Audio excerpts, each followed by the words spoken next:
না, উদ্বোধনী অনুষ্ঠান হয়তো আমরা করব না। এনওসিটা ডিপেন্ড করছে, যেহেতু আমরা অ্যাজ এ প্রেসিডেন্ট আমি ইন্টারফেয়ার করি না ডিপার্টমেন্টে। আমি জানি না কেন বিপিএলকে চ্যালেঞ্জ বলা হচ্ছে। সিকিউরিটিটা আমাদের কাছে অনেক বড় একটা ব্যাপার। দেখেন, এই পথটা কিন্তু দেখিয়ে দিয়ে গেছে সাকিব আল হাসান, এবং আইপিএলে ধরেন সাকিব যত সাকসেসফুল ছিল, তারপরে নেক্সট সাকসেসফুল প্লেয়ার হচ্ছে মুস্তাফিজ, এবং মুস্তাফিজ এই জায়গাটা এসছে উইথ হিজ পারফরমেন্স। এবং আপনি দেখবেন যে গত 2 বছরে মুস্তাফিজের যে বোলিংয়ের যে ধার, বিশেষ করে আমি বলবো যে তার মেন্টাল পার্টটা বোলিংয়ের, তার রিদমটা অনেক ডেভেলপ করেছে। এবং এই ধরনের ফর্ম্যাটে he is at the moment বাংলাদেশের আমি বলবো ইনডিসপেন্সিবল। সে যোগ্য প্লেয়ার হিসেবে এই জায়গায় তার যোগ্যতা দেখিয়েছে। এবং তার আপনারা জানেন যে আইপিএল হচ্ছে গত ফ্র্যাঞ্চাইজি সবথেকে বড় ক্রিকেট, এবং পৃথিবীর সেরা ফ্র্যাঞ্চাইজিতে সবথেকে বড় প্লেয়ার হিসেবে ওয়ান অফ দ্য বাংলাদেশের বেস্ট ফাস্ট বোলার হিসেবে সেখানে সে সুযোগ পেয়েছে, এবং ইনশাল্লাহ সে ভালো করবে। এনওসিটা ডিপেন্ড করছে, যেহেতু আমরা অ্যাজ এ প্রেসিডেন্ট আমি ইন্টারফেয়ার করি না ডিপার্টমেন্টে। এটা ডিপেন্ড করছে যে আইপিএলের ফিক্সচারের সাথে আমাদের ইন্টারন্যাশনাল ফর্ম্যাটে কোথায় কি আছে, কনফ্লিক্ট হয় কিনা, প্লাস ও যে ফর্ম্যাটগুলো খেলে সেই ফর্ম্যাটগুলোর সাথে কোনো কনফ্লিক্ট হয় কিনা। অবশ্যই দেশ আগে, তারপরে অন্য কিছু। আমি জানি না কেন বিপিএলকে চ্যালেঞ্জ বলা হচ্ছে। এটা তো এটা 12তম আসর আমাদের, এবং সব আসরেই কিছু ভালো কিছু খারাপ ছিল। তো সব অভিজ্ঞতা আমরা নিয়েছি।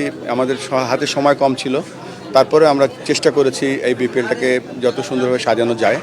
এবং আমাদের মূল লক্ষ্য হচ্ছে ভালো ক্রিকেট উপহার দেওয়া, কেননা এই বিপিএলের সাথে আমাদের আইসিসি টি20 ওয়ার্ল্ড কাপের একটা প্রস্তুতিও বলা যায়। সো এই বিপিএলটাকে আমরা শুধুমাত্র একটা বিপিএল ইভেন্ট না, একটা হাই পারফর্মিং এনভায়রনমেন্ট হিসেবেও দেখছি। উদ্বোধনী অনুষ্ঠান নিয়ে একটুখানি কথাবার্তা চলছে, কেননা আমরা সিকিউরিটিটা আমাদের কাছে অনেক বড় একটা ব্যাপার। তো সব কিছু পর্যালোচনা করছি আমরা, তারপর সিদ্ধান্ত নেব।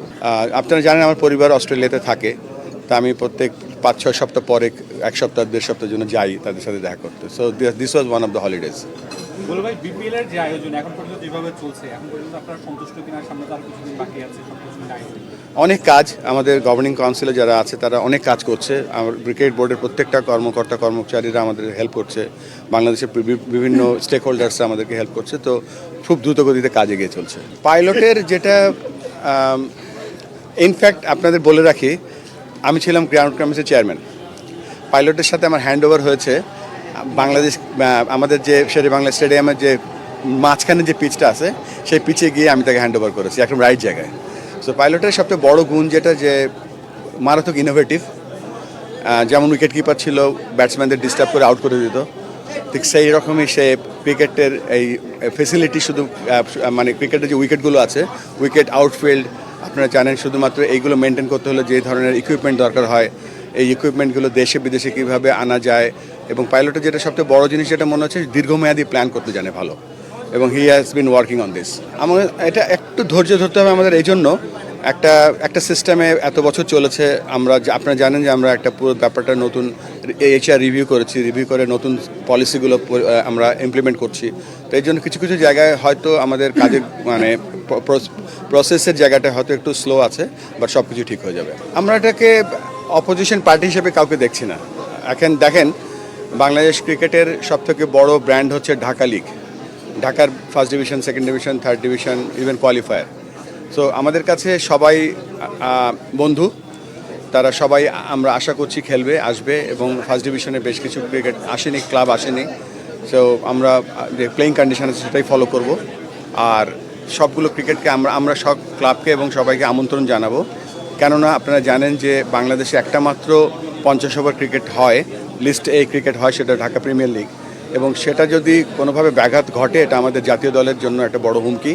তো আশা করি এই হুমকির কথা চিন্তা করে হলেও আমরা সঠিক সময়ে 50 ওভারের যে ঢাকা প্রিমিয়ার লিগ শুরু হবে এবং অন্যান্য লিগ যথাসময় শুরু হবে ইনশাল্লাহ, এবং নর্মাল গতিতেই চলবে। আপনারা জানেন যে আমাদের যে এবারে বিপিএলে আমরা চেষ্টা করছি বাংলাদেশের বিভিন্ন ল এনফোর্সমেন্ট যে ডিপার্টমেন্টগুলো তাদেরকে ইনভলভ করতে। আজকে আমাদের একটা মিটিং ছিল, আমাদেরকে ফার্স্ট টাইম এবার আমাদের মাননীয় উপদেষ্টা মহোদয় আমাদের 17টা ফেডারেশনকে ডেকেছিলেন, এবং আমরা খুব হ্যাপি যে উনি বলেছেন উনি অল্প সময়ের জন্য এসেছেন, but he was very inspiration দিয়েছেন আমাদের। এবং অত্যন্ত আমার কাছে মনে হচ্ছে যে আমাদেরকে শক্তি দিয়েছে যে সামনে কিভাবে এগিয়ে যেতে হবে। আর আমরা খুব হ্যাপি আজকের মিটিংয়ে। না, উদ্বোধনী অনুষ্ঠান হয়তো আমরা করব না, কেননা দেশের সার্বিক পরিস্থিতি প্লাস সিকিউরিটি একটা বড় ব্যাপার এখানে। আমাদের কাজ হচ্ছে ক্রিকেট খেলা ভালো করে চালানো, তো আমরা সব দিকে ফোকাস রাখছি, তবে এই মুহূর্তে আমরা ক্রিকেটটাকে বেশি মনোযোগ দিচ্ছি। আপনারা জানেন যে মেয়েদের বিসিএল শুরু হয়েছে, ন্যাশনাল চ্যাম্পিয়নশিপ শেষ হয়েছে, আন্ডার-19 পাকিস্তানের সাথে খেললো এবং আমরা বাংলাদেশের 64টা জেলা আছে, 64 জেলাকে আমরা অফার করছি যে যেখানেই মেয়েদের লিগ করবে আমরা সমস্ত খরচ দেবো সেখানে। আর আরেকটা হচ্ছে ইনকোয়ারি কমিটি যেটা হয়েছে, তারা তাদের মতো তাদের গতিতে কাজ করছে, খুব শীঘ্রই তারা হয়তো এটার যে ইনকোয়ারি করেছে সেটা আউটকাম হয়তো জনসমক্ষে আসবে।